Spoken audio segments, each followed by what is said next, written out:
அமுதம் 18. சஞ்சு உயிரோடு இல்லை என்ற செய்தியை கேட்ட அபய் ஸ்ரீவத்சன் கலங்கிய விழிகளோடு வேறறுந்த மரமாக அப்படியே சாய அவன் விழுமுன் பிடித்து கொண்ட Nayani, Abhay, don't be panic, வாங்க முதல்ல இப்படி உட்காருங்க என்று அவனை மெத்தையில் அமர்த்தினாள். நிச்சயம் இந்த செய்தி அவனுக்கு எப்பேற்பட்ட அதிர்ச்சி என்பதை அவள் நன்கு அறிவாளே. முதல் முறை இந்த செய்தி கிடைக்க பெற்ற போது அதை நம்ப முடியாத நயனியும் அல்லவா மயங்கி விழுந்திருந்தாள். இருவராலும் அத்தனை எளிதில் ஜீரணிக்கக்கூடிய விடயம் கிடையாது இது. அதனாலேயே சஞ்சு சொன்னது போல அவர்களின் குழந்தை பிறந்த பிறகு பக்குவமாக இந்த விஷயத்தை அவனிடம் எடுத்து சொல்ல வேண்டும் என்று நயனி நினைத்திருக்க, இன்றைய சூழல் அனைத்தையும் தலைகீழாக புரட்டி போட்டுவிட்டது. ஆம், தான் இறப்பதற்கு முன்பாக சஞ்சனா நயனிக்கு கொரியர் அனுப்பியிருந்தாள். அதை பிரித்து பார்க்க அதனுள் 3 உரைகள் இருந்தது. முதலில் மிஸ்ஸஸ் அபய் ஸ்ரீவத்சன் பிராக்கெட்டில் நீதாண்டி என்று அடையாளப்படுத்தி கடிதம் எழுதியவள் அடுத்த உரையில் மிஸ்டர் நயனிகா வர்ஷி என்று அபய் ஸ்ரீவத்சனை குறிப்பிட்டும், அடுத்த உரையில் பேபி சஞ்சனா அபய் ஸ்ரீவத்சன் என்றும் குறிப்பிட்டிருந்தாள். அதை பார்த்த நயனிக்கு முதலில் ஒன்றும் புரியவில்லை. அவசர அவசரமாக அவளுக்கு எழுதப்பட்டிருந்த கடிதத்தை பிரித்து படிக்கத் தொடங்கினாள். மை டியரஸ்ட் டியர் நயனி, எப்படி இருக்க? என்னை ரொம்ப மிஸ் பண்ணுறியாடி? இல்லை, இத்தனை நாள் எதுவுமே சொல்லாமல் கொள்ளாமல் போயிட்டேனேன்னு என் மேலே கோபமாக இருப்ப, அப்படி தானே? எனக்கு தெரியும். எனக்கு என்ன ஆச்சோ ஏதாச்சோன்னு ரொம்ப பயந்து போயிருப்பனும் எனக்கு தெரியும்டி. ஆனால் உன்னோட பயம் அனாவசியமானதுன்னு சொல்கிறதுக்கு தான் எனக்கும் ஆசை நயனி. பட் நிஜம் அப்படி இல்லடி. என்னை ரொம்பவே பயமுறுத்திடுச்சு. உன்னையும் பயமுறுத்த வேண்டான்னு தான் இத்தனை நாள் உன்னை நான் காண்டாக்ட் பண்ணவே இல்லை.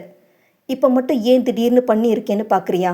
இனி நானே நினச்சாலும் உன்னை காண்டாக்ட் பண்ண முடியாதே, அதனால தான் என்று சிரிக்கும் பொம்மைகளை வரைந்திருந்தவள், நான் போகிறேன் நயனி. இதுக்கு மேலேயும் என்னால் இந்த கொடுமையை அனுபவிக்க முடியாது.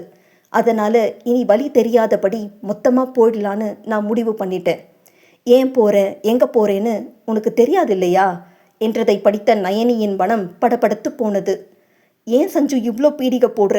அப்படி எங்கே தாண்டி போக போகிற என்று முணுமுணுத்தபடி அடுத்த வரியை படிக்கலானாள். அன்னைக்கு நான் உன்னை பார்க்க ஹாஸ்டலுக்கு வந்திருந்தப்போ நீ லைப்ரரிக்கு போயிருந்த. பொதுவாகவே நான் ஹாஸ்டலுக்கு வர்றதே உன்னை பிக்கப் பண்ணிக்க தான். அதனால் பெருசாக உன்னோட ரூமை எக்ஸ்ப்ளோர் பண்ணினது இல்லை. என்னமோ தெரியல, அன்னைக்கு நீ வர வரைக்கும் உன்னோட ரூமை எனக்கு ஆராய தோணுச்சு. சரின்னு ஒவ்வொன்றா பார்த்துட்டு வந்தப்போ உன் கபோர்டில் வித்தியாசமாக ஒரு டைரியை பார்த்தேன். இது வரைக்கும் நாம் இதை பார்த்தது இல்லையே. எப்போ வாங்கி இருப்பா? எதையும் நம்மக்கிட்ட மறைக்க மாட்டாளே. ஆனால் எப்படி இது நமக்கு தெரியாமல் போச்சு? அப்படி என்ன தான் இதில் இருக்குன்னு நினச்சிட்டு பிரித்தேன். ஆனால் ஏன் பிரிச்சேன்னு அடுத்த நிமிஷமே நொந்து போயிட்டேன் நயனி என்றவளின் கண்ணீர் அந்த இடத்தில் தெரித்து சில எழுத்துக்களை அழித்திருந்தது. ஏன் நயனி, நான் உன்னோட பெஸ்ட் ஃப்ரெண்டு தானே. உன்னை நல்லா புரிஞ்சு வச்சுக்கிறதா நினச்சேன். ஆனால் இல்லை, அவ்வளோ பெரிய உண்மையை நீ என்கிட்ட மறைச்சிருக்கிறத பார்த்த பிறகுதான் நான் உன்னை சரியாக புரிஞ்சுக்கலன்னு தெரிஞ்சுக்கிட்டேன். ஸ்ரீயை நீ லவ் பண்ணுற விஷயத்த ஏன் என்கிட்ட இருந்து மறைச்ச? நான் என்ன அவ்வளோ பெரிய கொடுமைக்காரியா? எனக்கு லவ் பிடிக்காது தான், இல்லைன்னு சொல்லலை. அதுக்காக உன் மனசை புரிஞ்சுக்க மாட்டேன்னு எப்படி நினச்ச? இதுதான் நீ என்னை புரிஞ்சுக்கிட்ட அழகா? சொல்லுடி சொல்லு. அதுவும் 10வது படிக்கிறப்போ இருந்தே அவரை உனக்கு பிடிச்சிருக்கு. அதை பற்றி என்கிட்ட மூச்சு கூட விடலைங்கிற கோபம் இப்போவும் எனக்கு இருக்குது. அப்படி என்னடி உன் விருப்பம், காதல், எதிர்காலத்தை விட நான் முக்கியமாக போயிட்டேன். ஸ்ரீ எனக்கு லவ் ப்ரப்போஸ் பண்ணின போதும் எனக்காக தானே நீ இந்த விஷயத்தை மறைச்சிட்ட. ஒரு வார்த்தை, ஒரே ஒரு வார்த்தை சொல்லியிருக்கலாமே நயனி. சந்தோஷமாக நான் விட்டு கொடுத்துருப்பேனே. அப்படி என்னடி நான் பண்ணிட்டேன்? உன் வாழ்க்கையை விட நான் உனக்கு முக்கியமாக போகிறதுக்கு என்ற சஞ்சுவின் ஆதங்கத்தில் நயனிக்கு தொண்டையை அடைத்து கொண்டது. சஞ்சு என்று உதட்டை கடித்தபடி சொன்னவள், நீ எனக்கு ஃப்ரெண்டு இல்லடி, என்னோட அம்மா அப்பா. எனக்கு எல்லாமே நீ தான். உனக்கு அடுத்து தான் எனக்கு யாருமே. நீ இல்லைன்னா பாசன்னா என்னன்னே எனக்கு தெரிஞ்சிருக்காது. என்னடி செய்யலை நீ எனக்கு? ஹாஸ்டலில் இருக்கிற எனக்காக உன்னோட சேர்த்து தினமும் எனக்கும் சாப்பாடு கொண்டு வருவியே. என் அம்மாவை விட உங்கள் அம்மா சாப்பாட்டு உன் கையால் நான் சாப்பிட்டது தான் அதிகம். அப்போ நீ எனக்கு அம்மா இல்லாமல் வேற யார்? பல நேரம் என் படிப்புக்கு அந்த ஆள் பணம் கொடுக்காம போனாலும் நீ எனக்காக கொடுக்காம இருந்தது இல்லை. அதுவும் எனக்கு தேவைன்னு நான் கேட்குற அளவுக்கு கூட நீ வச்சுக்கிட்டதில்ல. எனக்காக பேசி உன் அப்பாவை தொல்லை பண்ணி உன்னோட சேர்த்து ஃபீஸ் கட்டுறதுல இருந்து டூர் போகிறது வரைக்கும் எல்லாமே எனக்காக அப்பா ஸ்தானத்துலேருந்து நீ செஞ்சுருக்க சஞ்சு. இவ்வளோ செய்திருக்கு நீ எனக்கு முக்கியம் இல்லாமல் வேற யார் முக்கியமாக இருந்துட முடியும் என்று கேட்டபடி கண்களை துடைத்தவள் அடுத்த வரியில் விழிகளை நிலைக்க விட்டாள். சரி, நடந்தது நடந்து போச்சு. இனி நான் சொல்கிறத மட்டும் சேரேன்னு எனக்கு சத்தியம் பண்ணிட்டு அடுத்த லைனை படிடி என்றாள் சஞ்சனா கட்டளையாக. நயனி அதே வரிகளில் தேங்கி இருக்க, சொன்னது புரியலையா? நான் சொல்கிறத செய்வேன்னு சத்தியம் பண்ணு, சீக்கிரம் என்றதில் நயனியும் மனதார சத்தியம் செய்தவள் அடுத்த வரிக்கு சென்றாள். எனக்கு என்னோட ஸ்ரீமா எவ்வளோ ஸ்பெஷல்னு உனக்கு தெரியும் தானே? அவரோடு என்ன மாதிரியான வாழ்க்கையை வாழணும்னு கற்பனை பண்ணி வச்சிருந்தேன்னு உனக்கு நல்லா தெரியுமேடி. அதனால் நீ என்ன பண்ணுற, எனக்காக அவரை கல்யாணம் பண்ணிக்கிற என்றதில் நயனிக்கா அதிர்ந்திருக்க, ஷாக்க குறைடி, எதுக்கு இவ்வளோ ஷாக் ஆகுற? நான் தான் மொத்தமாக போக போகிறதா சொன்னேனே, மறந்துட்டியா? அப்படி நான் போன பிறகு என் ஸ்ரீமாவை யார் பார்த்துப்பா? அதனால் கண்டிப்பாக நீ அவரை கல்யாணம் பண்ணிட்டு என்னை விடவும் நல்லா பார்த்துக்கணும், புரியுதா என்றதில் புரியாமல் எழுத்துக்களை மறைத்த கலங்கிய விழிகளை துடைத்தாள் நயனிகா வர்ஷி. நீ ஒரு டியூப்லைட் டி, இன்னமும் நான் எங்கே போக போகிறேன்னு புரியாமலே நிற்பியே. சரி, நல்லா கேட்டுக்கோ, நீ இந்த லெட்டரை படிக்கிறப்போ நான் உயிரோடு இருக்க மாட்டேன் என்றதில் வெலவெலத்து போனாள் நயனிகா. நிஜம்தான் நயனி, நான் இறந்த பிறகு உனக்கு இந்த கொரியர் கிடைக்கும்படி செய்ய சொல்லியிருக்கேன். உனக்கு சந்தேகம் இருந்தால் இந்த லெட்டரோட கடைசி பக்கத்தை திருப்பிப்பார் என்று சொல்ல உடனே வேகமாக திருப்பிய நயனிகா அடுத்த நிமிடமே மயங்கி விழுந்திருந்தாள். ஆம், இறுதி பக்கத்தில் இறந்து போயிருந்த சஞ்சனாவின் சடலமும் அவளின் இறுதி ஊர்வல புகைப்படங்களும் இருப்பதைக் கண்டு மயங்கி விழுந்து விட்டாள். பல நிமிடங்களுக்கு பிறகு வெளியில் சென்றிருந்த அவள் அரைத்தோழி உதவி செய்யவும் தான் தடுமாறி எழுந்தவள், சஞ்சு சஞ்சு என்று கண்ணீர் மல்க கடிதத்தை தேடினாள். என்ன தேடுற நயனி?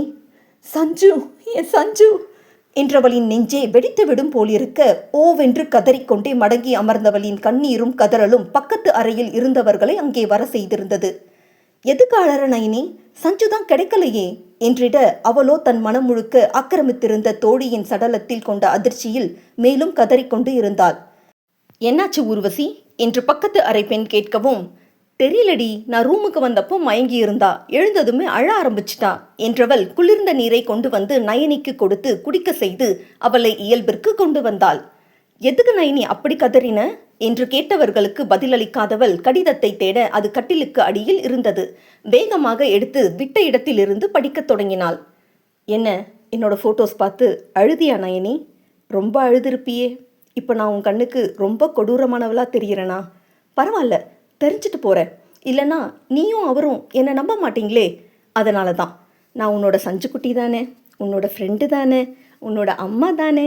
ரொம்ப உன்னை அழ வச்சிட்டேன், சாரிடி, என்னை மன்னிச்சிடு என்று கையெடுத்து கும்பிடும்படி வரைந்திருந்தவள், இப்போ நான் சொல்கிறத செய்வதானே? ஆனால் அதுக்கு முன்னே எனக்கு என்ன ஆச்சுன்னு தெரிஞ்சுக்க நீ துடிக்கிறது எனக்கு நல்லாவே புரியுது. பட் அது முழுசாக தெரிஞ்சா நீ தாங்குவன்னு எனக்கு நம்பிக்கை இல்லை நயனி. அதனால் வேண்டாமே. ஒரு விஷயம் மட்டும் சொல்லியே ஆகணும். இந்த ஜென்மத்தில் எனக்கு என் ஸ்ரீமாவோடு வாழ கொடுத்து வைக்கல. ஆனால் சீக்கிரமே நான் உங்கள் 2 பேருக்கும் மகளாக பிறக்கணும். அதுதான் என்னோட ஆசை, கனவு, வேண்டுதல் எல்லாமே.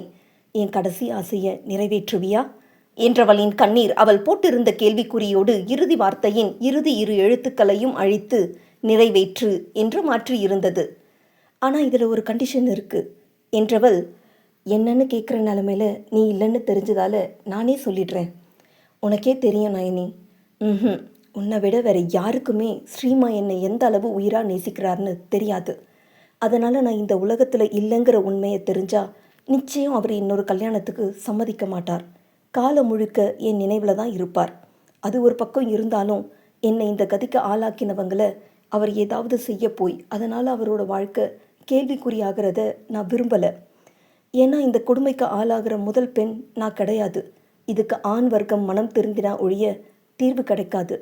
ஆனால் அப்படி ஒரு சூழல் இனி அவருக்கு கிடையாதுனாலும் இந்த கட்டத்தில் வாழ்க்கையோட அருமை புரிஞ்சதால் மற்ற எல்லாத்தையும் விட எனக்கு உங்கள் 2 பேரோட சந்தோஷம்தான் முக்கியம். இந்த இடத்துல ஸ்ரீமா எப்படி உன்னை கல்யாணம் பண்ணிக்க சம்மதிப்பாருங்கிற கேள்வி உனக்கு வரலாம். கண்டிப்பாக வரணும். ஏன்னா என் நயனி புத்திசாலி. அவர் சம்மதிக்கிறது ரொம்ப கஷ்டம். ஆனால் நீ விடாத. அவர்கிட்ட இல்லை அவரோட அப்பா கிட்ட போய் அவர் பையனை விரும்புகிறதா சொல்லு. என்ன வேண்டான்னு சொன்ன ஸ்ரீமாவோட அப்பா நிச்சயமாக உன்னை வேண்டான்னு சொல்ல மாட்டார் என்று புன்னகைக்கும் பொம்மைகளை வரைந்திருந்தாள். நல்லா கேட்டுக்கோ, நான் உனக்கு அனுப்பியிருக்கும் லெட்டரை படிக்க மட்டும்தான் உனக்கு அனுமதி. ஸ்ரீமாவுக்கு எழுதியிருக்கிற லெட்டரை அவர் தான் படிக்கணும். ஆனால் இப்போ இல்லை. உங்கள் கல்யாணத்துக்கு அப்புறம் நான் உங்களுக்கு மகளாக பிறந்த பிறகு என் முன்னிலையில் தான் இந்த லெட்டரை நீ அவர்கிட்ட கொடுக்கணும். எனக்கு என்ன நடந்ததுன்னு அவர் அப்போ தான் தெரிஞ்சுக்கணும். அதே போல் பேபி சஞ்சனா என்று இருக்கும் லெட்டரை என்னோடய முதல் பர்த்டே அன்னைக்கு தான் நீங்கள் பிரிக்கணும். அதை எதுக்கு பிரிக்கணும்னு யோசிக்கிறியா? நீ நினைக்கிற மாதிரி அதில் எந்த அணுகுண்டும் இருக்காது. பதிலாக நான் இருப்பேன். புரியலை? நான் நிரந்தரமாக தூங்கிட்டு இருக்கக்கூடிய இடம் பற்றின விவரம் அதில் இருக்கும். இப்போ நீங்கள் அதை பிரிக்கவும் கூடாது, அங்கே வரவும் கூடாது. இது என்னோடய ஆர்டர். நிச்சயம் மீற மாட்டீங்கன்னு நம்புகிறேன். வேறு என்ன சொல்ல நிறைய இருக்குது நயனி. ஆனால் என் செல்லத்துக்கு நான் இதுக்கு மேலே கஷ்டம் கொடுக்க விரும்பலை. இதையெல்லாம் மறந்துட்டு நான் உனக்கு கொடுத்த வேலையை மட்டும் பார்க்கணும்.